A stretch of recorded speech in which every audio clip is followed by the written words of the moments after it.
ह्या मुलीने तक्रार पण दिलेली की तिला मुद्दाम, मला असं वाटतं PM तिच्याकडून करून घेतले किंवा त्यांचा फॉल्स रिपोर्ट देण्याचा दबाव होता.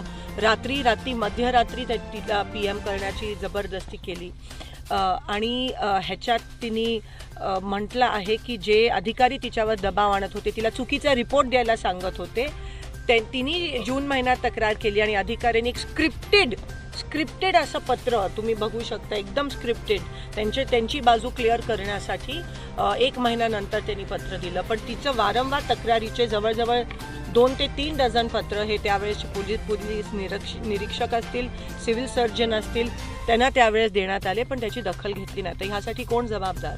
आणि मी आदरणीय ह्या राज्याचे गृहमंत्री अथवा मुख्यमंत्री वारंवार तिनेही तक्रार करून सुद्धा महिलांना संरक्षण देण्यापेक्षा महिला खासदारांवर खालच्या पातळीला जाऊन टीका करण्यातच वेळ वाया घालवतात. पण जेव्हा महिलांना संरक्षण देण्याची वेळ येते तेव्हा मात्र मुख्यमंत्री आणि गृहमंत्री हे हात वर करतात, ज्याच्यामुळे त्यांनी महाराष्ट्राच्या संस्कृतीची पातळी एकदम खालच्या लेवलला आणली आहे. आणि मला असं वाटतं मुख्यमंत्र्यांनी गृहमंत्र्यांनी राजीनामा देणं गरजेचं आहे, कारण काही एकच नाही, अनेक असे डॉक्टर्स महिला आहेत ज्यांच्यावर दबाव टाकून, राजकीय दबाव टाकून हे वारंवार चुकीचे रिपोर्ट देण्याची प्रेशर असतं. खासदार असतील त्यांचा पण उल्लेख आहे. तर मी तिथे पण विनंती करते सगळ्यांच्या वतीने, खास करून फॅमिलीच्या वतीने, की तिथे पण सखोल चौकशी झाली पाहिजे.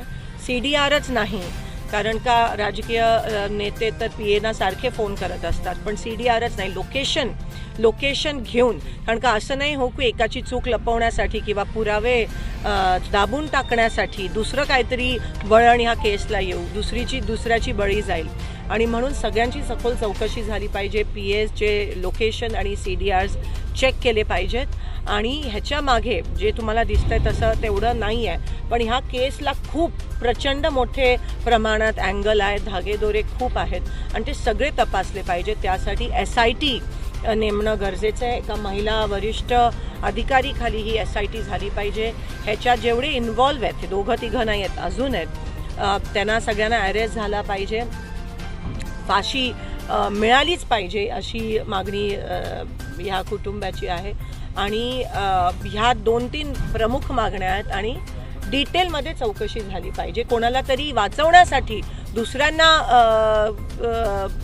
दुसऱ्यांची बळी नका घेऊ असं पण दिसून येतं, कारण का हे सरकार कोणातरी वाचवण्यासाठी कोणत्याही स्तरावर जाण्याची शक्यता आहे आणि जाऊ शकतं. आणि म्हणून हे काही न होऊन देता एक ट्रान्सपेरंट, पारदर्शक चौकशी SIT नेमली पाहिजे, चौकशी झाली पाहिजे आणि जे दोषी आहेत त्यांना ताबडतोब अरेस्ट केलं पाहिजे आणि कॅपिटल पनिशमेंट त्यांना झाली.